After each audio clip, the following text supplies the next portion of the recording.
제가 아는 목사님 한 분이 이런 말씀을 하신 적이 있습니다. 예수님께서 다시 재림을 이제 하실 건데 아마 그 요일이 수요일일 것이다. 그리고 아마 비 오는 수요일 저녁이 될 것이다. 이런 말씀을 하신 적이 있습니다. 잘 오셨다는 뜻입니다. 예, 고민하지 않으시고 또 수요일 이 기도회 또 자리에 나오신 여러분들께 하나님께서 크신 은혜 허락하여 주실 줄로 믿습니다. 오늘 본문을 보니까 사도 요한이 서로 사랑하자 이렇게 본문을 시작하고 있습니다. 여러분들께서는 이 말씀을 읽으시면서 조금 양심에 찔리셨습니까? 아니면 나는 지금 사랑 잘하고 있지 이런 생각을 하셨습니까? 가족끼리 사랑한다는 말을 하루에 몇 번이나 하고 계십니까? 제가 다른 것은 몰라도 부부들끼리는 잘 안 한다는 것을, 잘 못한다는 것을 잘 알고 있습니다. 부부끼리는 좀 어렵다고 한다면 그러면 혹시 부모님께는 사랑한다는 말씀을 얼마나 하십니까? 또는 자녀들에게는 하루에 몇 번이나 사랑한다고 말씀을 하십니까? 오늘 8절 말씀을 보니까 사랑하지 아니하는 자는 하나님을 알지 못한다고 그렇게 되어 있는데, 만약에 표현이 잘 안 된다면, 사랑을 하긴 하는데 그 표현이 잘 안 된다면 좀 위기감을 가져야 한다라는 것이죠. 좌우간 제가 자랄 때만 해도 우리 부모님 세대 분들께서는 자녀들에게 사랑한다는 말을 굉장히 좀 아끼셨었던 것 같습니다.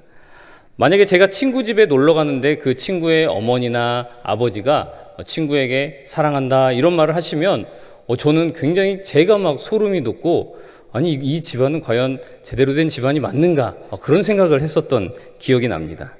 지금 생각해보면 주로 목회자 가정이 그랬던 것 같아요. 이렇게 사랑한다는 말을 그렇게 서스름 없이 막 하시고, 저한테까지도, 자녀가 아닌 저한테까지도 사랑한다고 말씀하시면서 꼭 안아주실 때, 막 낯간지럽기도 하고, 닭살이 돋기도 하면서도 또 한편으로는 참 좋았던 그런 기억이 납니다. 어찌되었건 사랑은 표현하면 할수록 더 커지고 좋아지는 것이라고 생각을 합니다. 그래서 저도 하루에 한 번 이상은 저희 아이에게 사랑한다는 말을 하려고 노력을 많이 하고 있습니다. 그냥 노는 모습이 귀엽고 사랑스러워서 사랑해 이렇게 이야기할 때도 있고, 또 자기 전에 기도해주고서 이제 이마에다 뽀뽀를 쭉 해주면서 사랑한다 이렇게 이야기를 할 때도 있습니다. 그러면 아이도 아빠 사랑해 이렇게 답이 돌아오죠. 이 아이가 나중에 커서 어떻게 될지는 모르겠습니다. 커서는 아빠랑 말도 한마디 안 하려는 아이가 될지 아니면 살가운 딸이 될지는 모르겠지만, 할 수 있을 때, 표현을 할 수 있을 때 열심히 해야 되겠다 그런 생각이 듭니다. 바라옵기는 오늘 이 자리에 계신 여러분들도 가장 가까운 가족들과 사랑을 표현하면서 매일매일 그런 기쁨을 누리시기를, 만약에 우리 집은 도저히 안 되겠습니다, 사랑한다는 말을 하려고 여기까지 찾는데 도저히 입 밖으로는 안 나옵니다 하는 그런 가정들이 있으시면 하나님의 강력한 도우심이 여러분들에게 풍성히 임하시기를 간절히 소망합니다.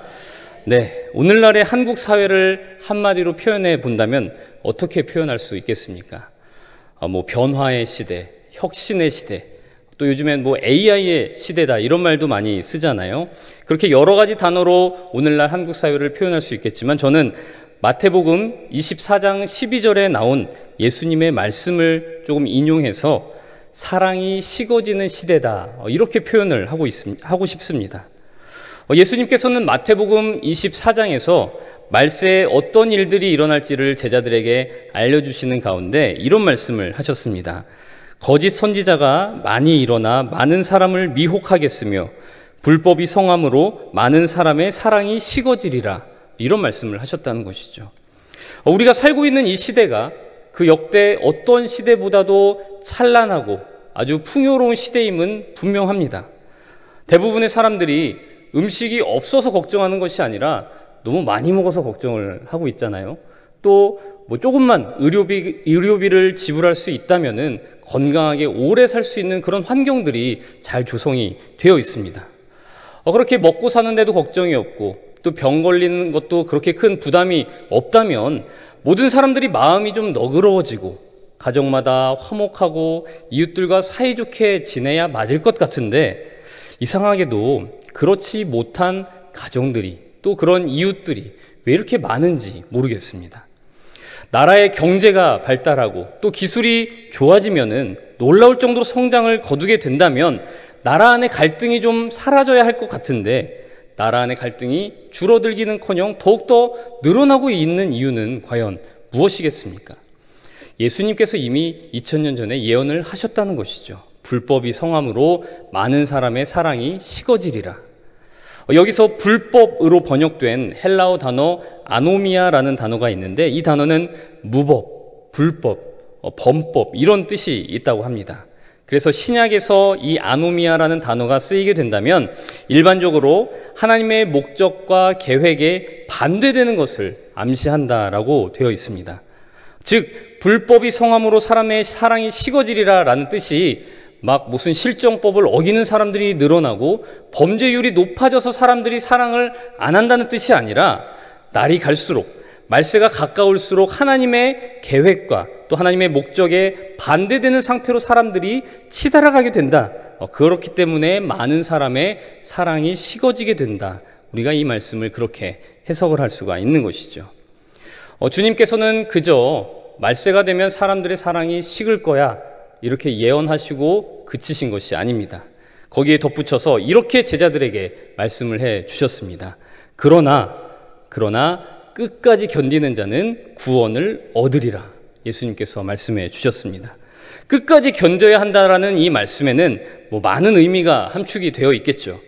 그 가운데에는 세상 사람들의 사랑이 식어간다고 해도 세상 사람들은 지역끼리 갈등하고 세대 간의 갈등을 하고 남자와 여자가 그렇게 성별이 갈등을 벌일지라도 우리 그리스도인들만큼은 우리 교회만큼은 사랑이 식지 않은 채로 끝까지 견뎌야 한다.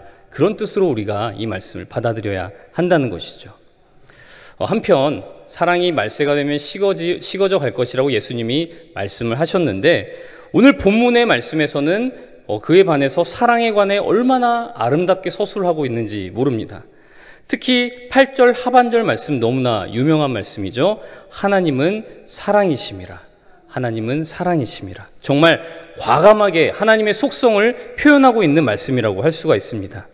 성경 곳곳에 하나님은 사랑이 많으신 분이시다. 하나님은 사랑과 긍휼이 풍성하시다. 이런 말씀들은 우리가 자주 보아왔지만 하나님은 사랑이시다.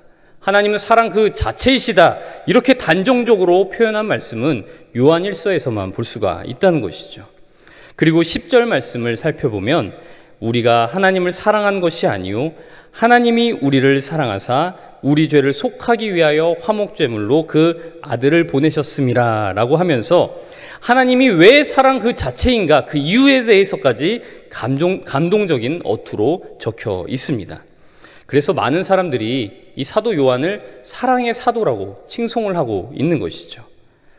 그런데 조금 생각을 바꿔서 해보면 오늘 이 말씀이 단지 사랑에 대해서 아름답게 서술하고 싶어서 사도 요한이 적은 말씀이 아니라는 것을 알 수가 있습니다.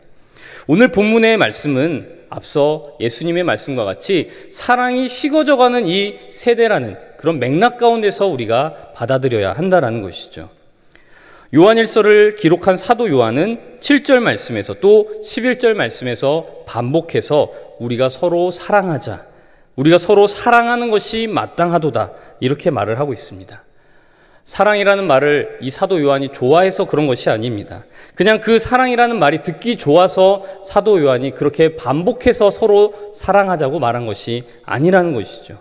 그는 사랑이 식어가는 그 현실을 바라보면서 그것도 교회 공동체 안에서 사랑이 식어가는 그 현실을 바라보면서 우리 그리스도인들은 서로 사랑하는 것으로 이 현실을, 사랑이 식어져가는 현실을 극복해야 한다. 어쩌면 처절한 심정으로 지금 외치고 있는 것입니다. 사도 요한이 목격한 그 현실, 사랑이 식어가는 현실은 과연 어떤 현실이었을까요? 우리가 읽지는 않았지만 3절 말씀을 보면 이런 말씀이 적혀 있습니다. 제가 한번 읽어보겠습니다. 예수를 시인하지 아니하는 영마다 하나님께 속한 것이 아니니 이것이 곧 적그리스도의 영이니라. 오리라 한 말을 너희가 들었거니와 지금 벌써 세상에 있느니라. 이렇게 기록되어 있습니다. 사도 요한이 요한 1서를 기록할 당시에 벌써 교회 안에는 적그리스도, 즉 이단의 무리가 있었다라는 것이죠. 사도 요한은 주로 에베소를 중심으로 한 소아시아 지역, 즉 지금의 터키 서부 지역에서 사역을 했던 것으로 알려져 있는데, 그 지역에 예수를 시인하지 아니하는 그런 이단의 무리가 활동을 하고 있었다. 우리가 오늘 말씀을 통해서 그렇게 유추해 볼 수가 있습니다. 요한일서 2장 22절 말씀을 보면 또 이런 말씀이 있습니다. 거짓말하는 자가 누구냐? 예수께서 그리스도이심을 부인하는 자가 아니냐? 아버지와 아들을 부인하는 그가 적 그리스도니. 이런 말씀이 기록되어 있습니다. 이 말씀은 무슨 뜻이겠습니까? 당시 그렇게 교회를 어지럽혔던 적 그리스도들, 이단의 무리가 주장했던 내용이 무엇이었냐? 바로 예수께서 그리스도이심을 부인하는 것이었습니다. 예수라는 한 사람, 동정녀 마리아에게서 태어나서 그렇게 자라난 그 예수가 하나님의 아들이시며 그리스도다, 즉 메시아다라는 것이 우리가 믿고 있는 정통 신앙인데, 이것에 대적하여 예수라는 사람과 또 그리스도라는 신적 존재를 분리하려는 그런 시도가 있었다라는 것입니다. 제가 책을 찾아보니까 그 중에 케린투스라는 사람이 있었다고 합니다. 그 이단의 무리 가운데 케린투스라는 사람이 있었는데, 그 사람의 주장을 살펴보면 이렇습니다. 제가 한번 읽어볼 테니까 한번 들어보시기 바랍니다. 예수는 동정녀에게서 탄생하지 않았고 다른 사람들과 마찬가지로 요셉과 마리아의 아들로 태어났다. 그는 다른 사람들보다 더 의롭고 더 거룩하였다. 그리고 세례를 받은 후 그리스도가 비둘기의 모양으로 강림하였으며, 그때 예수는 알려지지 않은 아버지를 전파하고 이적들을 행하였다. 그러나 마지막에 그리스도는 예수로부터 떠나갔으며 예수는 고난받고 부활하였다. 지금 들으면 도대체가 무슨 소린가 이해가 잘 안 되시죠? 그리스도가 세례받을 때 강림했다가 또 떠나갔다가 이런 말도 안 되는 소리들이 적혀 있는데, 왜 이런 주장들이 나왔느냐? 당시의 지식인들은 이 육신을, 이 물질을 굉장히 저급한 것으로 여기고 아주 영적인 것, 그런 것들만 고상한 것으로, 고등한 것으로 여겼다라고 합니다. 그렇기 때문에 하나님의 아들, 그 고귀하신 분이 육신을 입고 사람의 몸을 입고 이 땅에 왔다라는 것을 그들은 인정할 수가 없었다라는 것이죠. 더구나 사람의 몸을 입고 고난을 받았다, 하나님의 아들이 고난을 받고 죽었다, 이것은 도저히 그들에게서는 있을 수가 없는 그런 일이었던 것입니다. 하지만 그것을 부정한다면, 주님께서 인간의 몸을 입고 이 땅에 오신 것을 부정한다면, 그것은 우리를 위한 하나님의 크신 사랑을 부인하는 것과 다름이 없지 않겠습니까? 그럼에도 적지 않은 사람들이 그 케린투스를 비롯한 이단의 목소리에 동조하였고, 요한일서 2장 19절을 보면 그들이 우리에게서 나갔다, 그런 표현까지 나오는 것으로 봐서 교회가 둘로 갈라지는 그런 안타까운 상황도 있었던 것으로 보입니다. 이 이단의 무리들은 겉으로는 굉장히 지적인 척하고 고상하고 그렇게 행세를 하였지만, 막상 죄에 대해서나 형제를 사랑하는 일에 대해서는 소홀하기 짝이 없었다고 알려져 있습니다. 사도 요한은 이처럼 교회가 갈라지는 그런 어려움을 겪고 나서 과연 옳은 신앙이란 무엇인가, 또한 과연 예수가 그리스도가 맞는가, 이렇게 혼란스러워하고 있는 교인들을 향해서 서로 사랑하라, 이렇게 외치고 있는 것입니다. 사도 요한이 사랑을 강조할 수밖에 없었던 이유, 그것은 이 7절의 말씀과 같이 사랑은 하나님께 속하였기 때문입니다. 또한 8절의 말씀과 같이 하나님은 사랑이시기 때문입니다. 사도 요한은 분명한 목소리로 사랑하는 자마다 하나님으로부터 태어났고 하나님을 안다, 그러나 사랑하지 아니하는 자는 하나님을 알지 못한다, 그렇게 말을 합니다. 그러면서 그는 하나님의 사랑이 우리들에게 어떻게 나타났는지를 설명하고 있습니다. 하나님은 자기의 독생자 예수를 이 세상에 보내주셔서 우리로 하여금 그로 말미암아 살게 해주셨습니다. 우리가 하나님을 사랑한 것이 아니라 하나님이 우리를 사랑하셔서 자기 아들을 포기하시면서까지 우리 죄를 속하기를 원하셨고, 그렇게 화목제물로 아들을 보내주신 것입니다. 하나님은 이같이 우리를 사랑하셨는데, 그 독생자를 포기하면서까지 우리를 사랑해 주셨는데, 우리들이 서로 사랑하지 않는다면 그것은 배은망덕 그 자체 아니겠습니까? 하나님의 사랑을 받아서 구원을 받았음에도 우리가 서로 사랑하지 않는다면 그것은 마치 예수님의 죽음을 아무것도 아닌 것처럼 헛된 것으로 만드는 것과 마찬가지다. 이것이 사도 요한의 주장이었던 것입니다. 만약 사도 요한이 오늘날 우리들의 가정과 또 우리 교회를 바라본다면 그는 무엇이라고 가르치겠습니까? 우선 예수를 그리스도라고 시인하는 또 예수님의 아름다운 이름을 찬양하는 그 모습을 보면서 우리 가정과 우리 교회를 사도 요한이 많이 칭찬을 해줄 것 같아요. 올바른 신앙 안에 거하고 있구나. 너희들이 이단을 경계하려고 참 애쓰고 있구나. 너무 잘하고 있다. 이렇게 흡족하게 바라볼 것입니다. 그럼에도 오늘 본문과 마찬가지로 사도 요한은 우리에게 그런데 너희들 서로 사랑해야 된다. 서로 사랑하는 것이 마땅하도다. 그렇게 가르칠 것 같습니다. 에베소를 비롯한 그 소아시아의 교회들은 이단의 잘못된 가르침 때문에 사랑이 식어졌지만 우리들은 이 세상의 어그러진 목소리들 때문에 사랑이 식어가고 있기 때문에 사도 요한은 우리들에게도 마찬가지로 서로 사랑하라고 가르치게 된다는 것입니다. 그렇다면 과연 어떤 목소리들이 우리들로 하여금 사랑이 식어지도록 만들고 있을까요? 여러 가지 목소리들이 있겠습니다만 먼저 내가 제일 중요하다라는 그런 목소리가 있습니다. 우리로 하여금 이기적인 사람이 되도록 만드는 그런 목소리들이 우리 안에서 또 세상으로부터 크게 들려오고 있다라는 것입니다. 내가 제일 중요하고 우리 가정이 중요하고 우리 교회가 중요하다는 목소리. 일단 내가 잘 되고 우리 가정이 복을 많이 받고 우리 교회가 잘 나가야 사랑을 할 수 있다라는 그런 목소리에 사로잡히면 그런 공동체에서는 어떤 모습이 나타나겠습니까?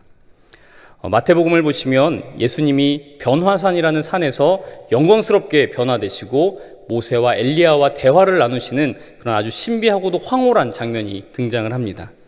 베드로는 그 모습을 목격하고서 주여 우리가 여기 있는 것이 좋사오니 만일 주께서 원하시면 내가 여기 초막 셋을 짓겠습니다. 이렇게 말을 합니다. 산 아래에서 예수님과 제자들의 도움을 애타게 기다리고 있는 사람들이 기다리고 있는데도 그들을 외면한 채 변화산이 너무 좋고 황홀하다는 이유로 그저 산에 초막을 짓고 우리끼리 같이 살려고 하는 그런 모습이 그렇게 내가 중요하다라고 말하는 그런 공동체 안에 그 모습이 나타나고 있다라는 것입니다. 그러다 보니 기도를 해도요, 나를 위한 기도, 내 가정을 위한 기도, 우리 교회를 위한 기도뿐입니다. 물질을 사용해도 그저 나를 위해서 또 내 가정과 또 우리 교회를 위해서만 사용한다라는 것이죠. 하나님께서 아브라함을 택하시고 그에게 복을 주신 이유가 무엇이었습니까?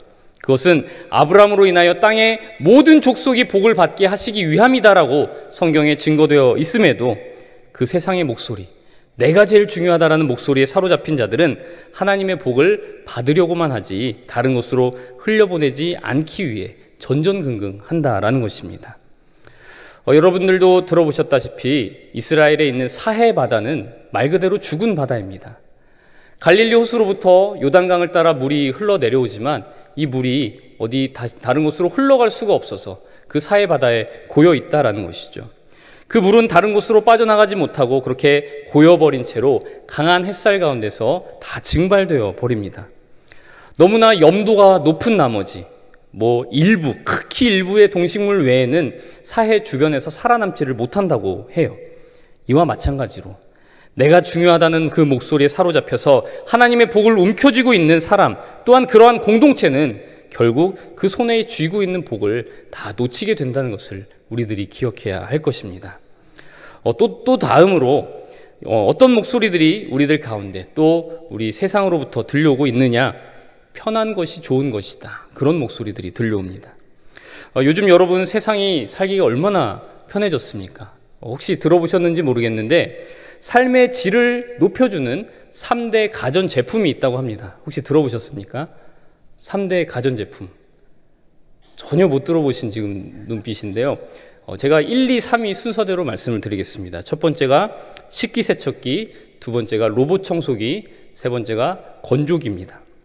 예전에는 우리 어머님들이 다 하셨던 거잖아요. 손수 설거지 하셨죠. 손수 청소하시고 쓸고 닦고 다 하시고 빨래도 다 손으로 하셨는데 요새는 기계들이 다 알아서 해준다는 겁니다. 아직 안 써보셨어요? 그럼 한번 상상만 해보시기 바랍니다. 예를 들어서요, 3위. 건조기를 한번 살펴보면 옛날에는 이제 빨래를 하면 세탁기에서 세탁물을 꺼내서 바구니에 담아요. 그래서 뭐 베란다를 갖고 가든지 아니면 건조대로 가져갑니다. 그래서 이렇게 한 장씩 탁탁 털어서 예쁘게 널어야 됩니다. 그리고 이제 집이라도 좀 넓으면 상관이 없는데 집도 좁은데 빨래 건조대가 이렇게 놓여 있으면 보기에도 참 안 좋고 또 요즘같이 더운 날씨에는 집안이 막 꿉꿉해집니다. 어찌저찌 빨래가 다 말랐어요. 그런데 빨래가 마르면 그걸 또 한 장 한 장 다 걷어서 쭈그리고 앉아서 그걸 다 개야 됩니다. 그리고 이제 정리를 해야 빨래가 좀 비로소 끝났다 이렇게 말을 할 수가 있습니다. 그런데 건조기가 있다면 어떻게 바뀔까요? 여러분 놀라지 마십시오. 빨래를 마치자마자 건조기에 넣고 돌리기만 하면 빨래가 뽀송뽀송 아주 폭신하게 말라서 나온다라는 것입니다. 그 탁탁 털어서 넣을 필요가 없다는 거예요. 넣을 필요도 없죠. 마를 때까지 기다릴 필요도 없죠. 그저 건조기에 돌리기만 하면 빨래가 다 말라서 나온다는 겁니다. 그럼 이제 개기만 해서 정리하면 빨래가 다 끝난다는 거예요. 얼마나 편합니까? 이게 3위라고요, 3위. 2위와 1위 로봇 청소기와 식기세척기는 얼마나 더 편하겠습니까? 삶의 질이 안 높아질래야 안 높아질 수가 없겠죠. 그런데 이제 그렇게 설거지하거나 청소할 시간에 좀 더 쉬거나 다른 일을 할 수 있는 그런 여유가 있는 시대가 되었다라는 것입니다. 삶을 이렇게 풍요롭게 해주는 제품들 저는 많이 나와야 된다고 생각합니다. 또 여건만 되면 우리가 열심히 사용을 해줘서 기술이 더 발달하도록 도와야 된다 그렇게 생각을 합니다. 그런데 만약에 그러한 삶의 양식, 편한 것이 좋은 것이다, 편한 것이 제일이다라는 그런 삶의 양식이 우리의 신앙생활 깊숙이까지 파고든다면 과연 어떻게 되겠습니까? 아니 뭐 신앙생활도 편하게 하면 되고 봉사도 편하게 하면 되지 뭐하러 그렇게 피곤하게 신앙생활을 하느냐? 혹시 이런 말에 귀가 솔깃해지신 적이 있으십니까? 정말 그런 건가? 그런 생각이 드신 적이 있으십니까? 편하고 손쉽게 신앙생활을 하고 그냥 간편하게 돈으로 대신하지 뭐 이런 삶의 행태가 어쩌면 우리들에게 우상이 될 수도 있겠다. 제가 이렇게 말씀을 드리면 이게 과한 주장이 되겠습니까? 요즘 이 외에도 여러 가지 목소리들이 또 들려옵니다. 우리들을 미혹하기 위해서 뭐 내가 제일이다, 편한 것이 제일이다 이 목소리 외에도 여러 가지 소리들이 우리들을 미혹하려고 하고 있습니다만 위에 두 가지만 살펴보더라도 이것이 왜 잘못되었느냐? 오늘 본문에 나온 하나님의 사랑과는 너무나 거리가 먼 소리들이기 때문입니다. 도무지 사랑받을 자격이 없는 우리들을 위에서 독생자를 보내주셔서 화목제물로 삼으신 하나님의 그 사랑, 그리고 아버지의 말씀에 순종하며 이 땅에 인간의 몸을 입고 오셔서 30여 년간 매일 매순간을 성실하게 살아가시되 제자들의 발을 닦아주기까지 겸손하게 섬기신 우리 주 예수 그리스도의 그 섬김, 과연 그 모습 가운데 하나님의 사랑과 예수님의 섬김의 그 모습 가운데 내가 제일 중요하다 그런 이기적인 모습 또는 편한 것이 제일이다라는 그런 모습이 과연 어디에 있느냐라는 것입니다. 오늘 본문과 우리들이 오늘날 듣고 있는 그 목소리 너무나 차이가 많이 난다라는 것이죠. 만약 우리가 주님을 따른다고 하면서도 내가 제일 중요하다, 편한 것이 좋다라는 그런 목소리에 속아 넘어간다면 그것이 과연 주님을 따르는 삶이라고 할 수가 있겠습니까? 과연 그렇게 나를 먼저 생각하고 내가 편한 것을 추구하는 신앙인이 서로 사랑하라는 말씀에 온전히 순종할 수가 있겠냐는 말씀입니다. 아마도 그런 사람들이 많은 공동체라면, 나를 중요하게 여기고 편한 것을 소중하게 여기는 그런 사람들이 많은 공동체라면 우리 공동체의 사랑이 식어가는 이유는 바로 당신 때문이다라면서 서로 손가락질하고 남 탓하기에 바쁠 것입니다. 요한일서 3장 18절 말씀을 보면 자녀들아 우리가 말과 혀로만 사랑하지 말고 행함과 진실함으로 하자라고 되어 있습니다. 서로 사랑하되 말과 혀로만 사랑하지 말고 행함과 진실함으로 하라는 것이 사도 요한의 엄중한 경고이자 권면임을 우리들이 잊어서는 안 된다는 것이죠. 물론 우리 인간은 너무나 연약하기 때문에 서로 사랑하라는 이 말씀을 도저히 우리의 의지만으로는 지킬 수가 없습니다. 혹 지키더라도 서로라는 그 말씀의 범위가 굉장히 좁겠죠. 그저 내 가족, 내가 아는 사람, 우리 교회 정도 이렇게 서로 사랑하라 할 때 그 서로의 범위가 굉장히 좁을 것입니다. 아니면 진정 사랑하지도 못하면서 그냥 말과 혀로만 사랑한다고 하는데 그치고 말 것입니다. 그렇기 때문에 우리들은 기도해야 한다는 것이죠. 불법이 성해가는 이 세대에서 하나님의 목적과 계획에 반대되는 방향으로 정신없이 달려가는 이 세대 가운데서도 사랑이 식어지지 않도록 우리는 간절히 기도해야 한다는 것입니다. 세상의 그런 목소리들, 내가 제일 중요해, 편한 게 제일이야 라는 그런 목소리들에서 우리들은 더 이상 속아 넘어가서는 안 된다라는 것이죠. 기도를 통하여서 그런 목소리들을 과감히 물리칠 수가 있어야 한다는 것입니다. 우리의 본성 너무나 이기적이죠.